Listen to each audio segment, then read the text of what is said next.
Put the fork down. If you're full, stop eating. If you're stressed, deal with your stress without stuffing your face. This stuff sounds so simple, right? But in practice, well, we know it's not, and it's killing us. This is the Badass Dad Pod, where we're getting unstuck from the things that keep us from leveling up physically, financially, and relationally.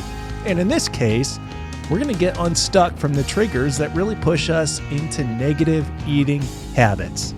My name is Ryan Dunn. I'm a level 8 gym warrior, a level 6 relationship ranger, a level 5 debt mage, and I'm totally stuck when it comes to good dietary habits. I am a bored eater. So when I get into a rut in my day, then my lizard brain says to get a quick fix reward by eating something sugary or salty or fatty. And that's a big problem because I work about 8 steps away from my kitchen. So anytime I get challenged or stuck on a task at work, my lizard brain starts screaming, "You need a treat right now. Eat some chocolate now. Douse your doubts with chips right now." And as a guy trying to thin out the dad bod so he can dunk a basketball, this lizard brain thing and bored eating habits are killing my diet. I'm stuck. And the killer part is, I know what I need to be doing. I know I need to replace those sweet and salty snacks, but it's so hard. I'll bet you know what you're supposed to be doing too, but it doesn't make it any easier, does it? So I've called in some help. Our instructor in getting unstuck is named Renee Jones. Renee spent 40 years on the diet yo-yo before she got free herself of emotional eating, which helped her not only lose the pounds, but maintain her goal weight since 2012. She redirected her practice to coach others to do the same. Renee has a master's degree in marriage and family counseling.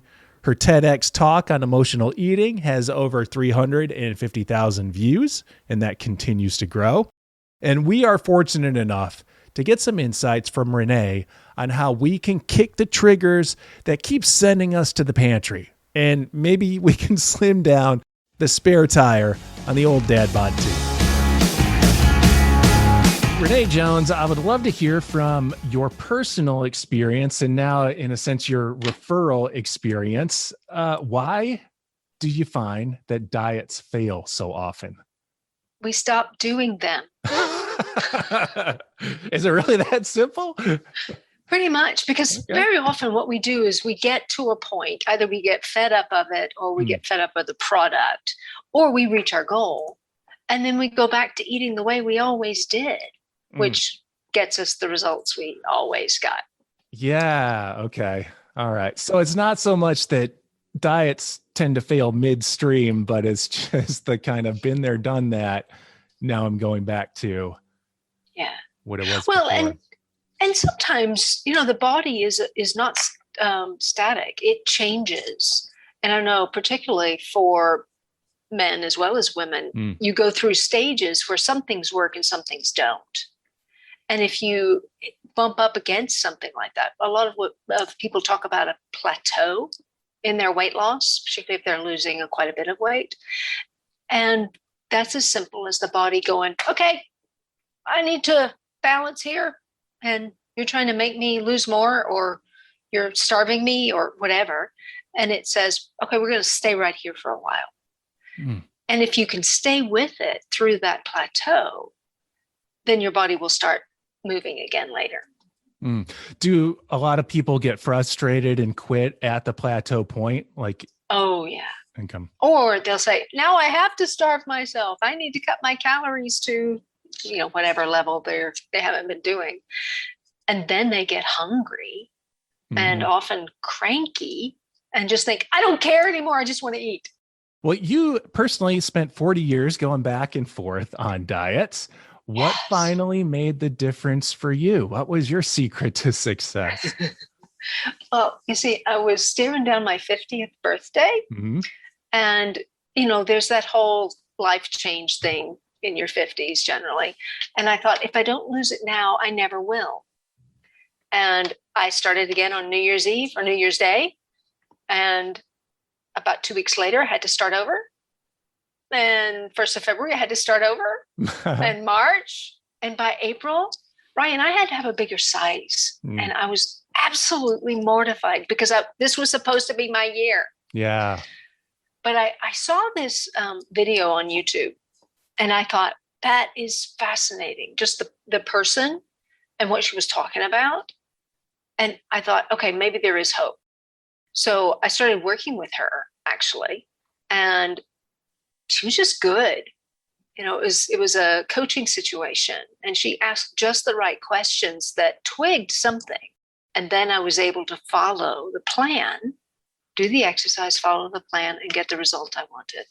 But for me, it was about overcoming emotional eating or stress eating. Okay. So emotional eating or stress eating is generally a reaction to triggers, right? So what were some of your ways then of kind of redirecting when you got triggered to emotional eat? Well, one of the things is I took the peanut butter out of the refrigerator in the house and put it in the one in the garage. Okay. So I had to... You didn't get rid of it altogether. All right. Well, not initially, but eventually. I had to do without it for about 2 years before I could regain control over it. And what's fascinating is that my grandmother and I were very close. And she had passed away by this time. And the peanut butter was a tangible connection to the love and encouragement she gave me. So when I was anxious or not feeling very encouraged, I'd go to peanut butter. And I found that when I was circling the refrigerator several times, and peanut butter is a fine food, there's no problem with it. It was the amount I was eating. Yeah. Because I couldn't get what I needed from the peanut butter. It was a poor exchange for that. Yeah. And it's a calorie dense food. So eating a small amount of it delivers quite a few calories. Yeah. I'm well versed as peanut butter is one of my vices as well. I love to experiment to see how many different combinations I can come up for my peanut buttery type desserts. You were able to kind of space yourself from some of the comfort food. Were there some other kind of mind tricks or tactics that you employed to be able to control the emotional eating? Sure. I mean, I think one of my best acronyms is HANG. And it's not that overcoming emotional eating is hard. We just have to get the hang of it. So if in the moment you can say, am I actually hungry? And if you are, okay, so you get something to eat. If you're not, then you go to the A. What is my attraction to food? What is drawing me toward that? And then the N is need. What is it that I actually need rather than this food that I'm replacing with this food? And then the G is go get that, because that will soothe you more than food ever could. So much of it is going back to, what does this food mean to me? Why is this the thing that I'm holding on to? And it could be an experience from childhood. It could be a tender memory, like me and my grandmother with the peanut butter. It could be some trauma. And that was the only way you had at the time to soothe yourself. But you have to start choosing different things, getting the actual need met rather than just papering over it with food. Or as I like to say, stuffing down your feelings and following it with a food chaser. Is boredom sometimes a trigger or the thing that we're looking to ease? Sometimes? Yes. Oh, yeah. Okay. Not more than sometimes. Yeah. Many times. Often. Okay. Yeah. All right. Because you just want something to do, right? Mm-hmm. And here's the thing. When we were born, you have children?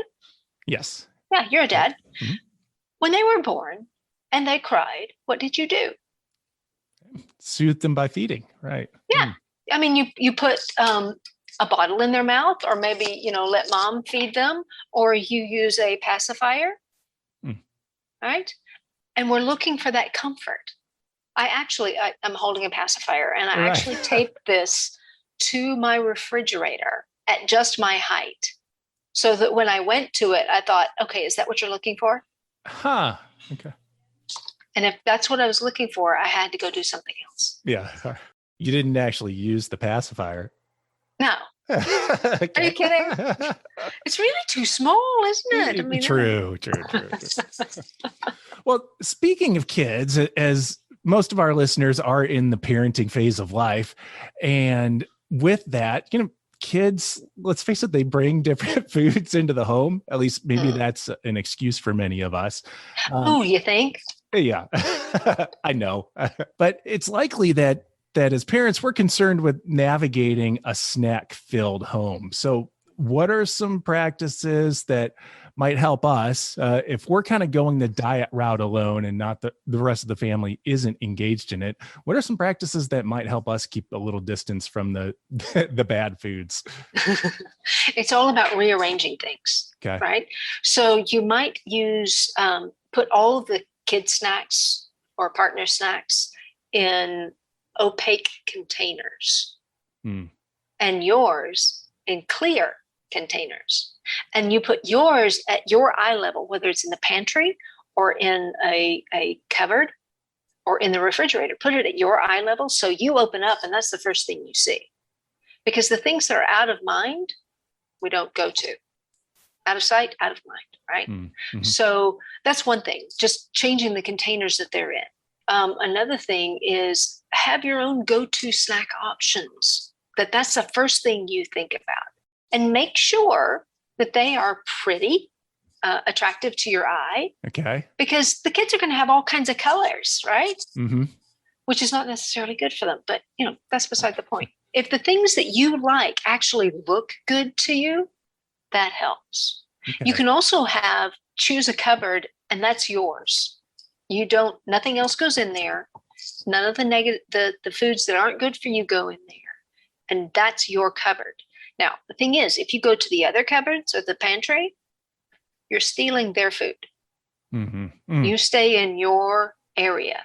Another thing that I like to think about is that the kitchen is closed after meals or after a certain time at night. Because, are you an ice cream at 9, 10 o'clock kind of guy? I'm an ice cream at 9 a.m., 10 a.m. kind of guy as well. Yes, I'll take it anytime. In my vast research, men tend to go to ice cream. And I think part of that is because in Little League, when you lost a game, they usually took you out for ice cream, mm-hmm. Or pizza. If you won a game, you went out for... It was the same deal, yeah. But we twig on those things that soothed us when we were unhappy. So if mom and dad came in with bad news of any sort, there was usually some ice cream or something around to help soothe, because that's all they know how to do in that situation. Do you have recommended practices or behaviors for redirecting that soothing reaction? Mm-hmm. Sure, because you do need soothing. If you need soothing, you need soothing. We just have to find something that works for you. Entertain a different idea, right? If food is off the table, what else can we do? Because the thing is, food is easy. It's very accessible and it's a legal substance. So it's like, that's an easy thing to go to. But there are lots of other things. I mean, some guys play basketball. Some guys, play soccer or go for a walk or go for a run. Or, women tend to go have a bath, but maybe a guy does a shower. Well, yeah. Uh-huh. Right? Something that you feel the water, the warmth and the water going over your body, and you get that stimulation of your body. And that can be soothing as well. It could be hanging out on the sofa playing a video game, right? But as long as it's timed so that you don't spend, 6 hours there, right? Right. But that's the thing. We always have to set parameters around what it is we do so that we can stay responsible with it. But it's all about, how do I soothe myself in some way other than food? When it comes to diet and nutrition, through your coaching experience, have you noticed that there are common triggers that cause a lot of us to abandon the diet ship or the nutrition good ship? Oh, sure. One thing is not having something available in the house. Okay. A lot of pre-planning helps, because if you only have good food, good for you food, because everybody is different and what works for you may not work for me. But if you have planned meals or good food available to you.